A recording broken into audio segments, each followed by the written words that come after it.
when I think about leading young, my desire and prayer has been that as we work with young leaders, that we can be able to change the narrative of leadership, not only in our country, but across the continent. That we're able to raise up men and women who will be able to prioritize their people, the well-being of the people that they lead, and really seek to serve rather than to seek for their own promotion. We expose them to world-class facilitators that they can relate to. The coaching element for me, I think, is one of our greatest achievements as a program, because we are able to expose these young leaders to very high-level leadership coaches who are able to then provide a 360-degree focus as they work with them through their lives. So I find that the program is it's authentic, it's very personal. So it gets into your personal space. We live in a world where we divide our lives into different areas. And a lot of times what happens in one doesn't necessarily affect what's happening in the other. So you can find somebody who people perceive as being very successful, but yet at home they are failing, their marriage is falling apart. Or maybe people look at them and they have a particular view of who they are, but when you come up close, you find that they're so different from what people perceive them to be.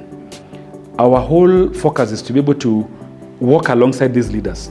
And it's not just for the 1 year that we work with them. We really hope that we're able to build lifelong commitments and relationships where we become a support to them as they grow through their leadership journey. Because every level of leadership comes with its own challenges. And sometimes all you need is somebody who has gone ahead of you, who is able to speak back to what you're going through, and really also model for you.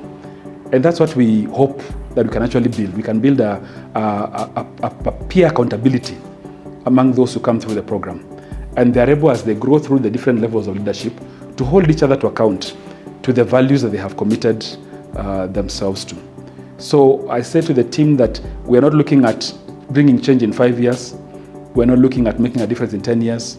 We are thinking about a whole generation, that there's going to be a generational shift in the kind of leaders that we produce as a society, whether it's in the political space, whether it's in governance, whether it's in the church, in the marketplace, whichever sphere of society that you think about, that you're able to impact that sphere because of the kind of leaders that we're able to develop and raise. So when you think about the society, religious leaders have a very big role to play, because the vast majority of our people are religious in one way or another.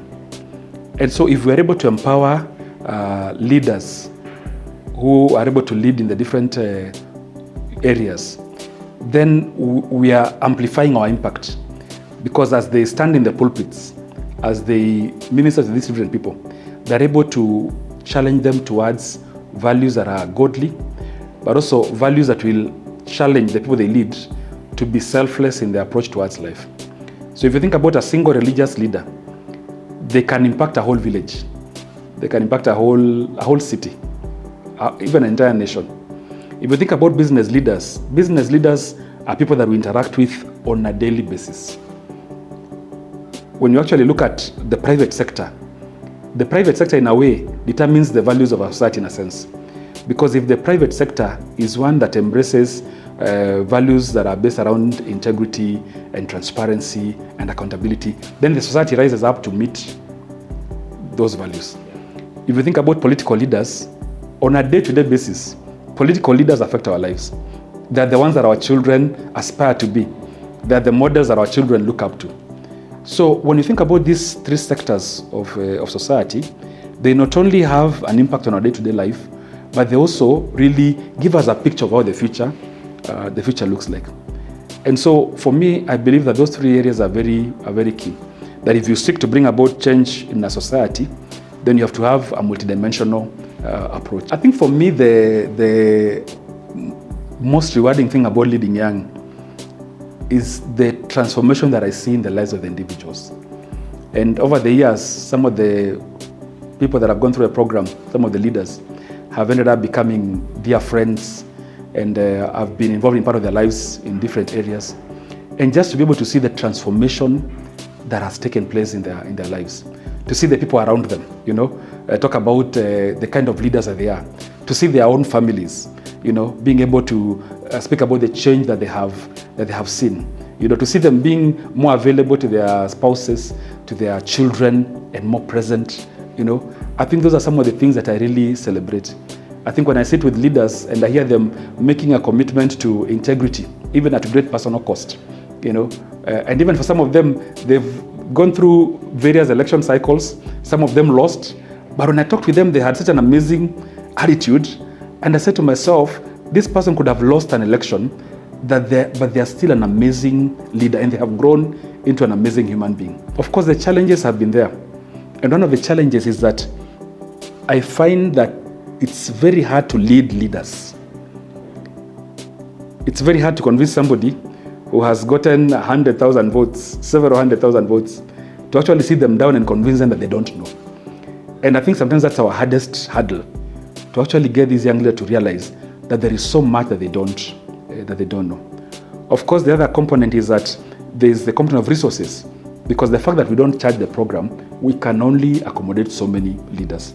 But I think when I look at where we're going, I see us being able to influence young leaders all across the continent of Africa, and being able to shape them into leaders who will bring about change and transformation to the people that they lead across the continent.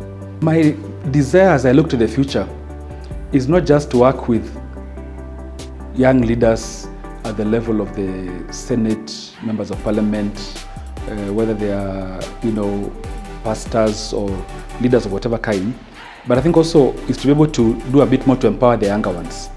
And of course, we have programs that we've run in schools, but I see us being a bit more intentional in how we run those programs, and being able to also develop content that speaks to the very young ones, beginning to challenge them towards a different set of leadership values from a very early age.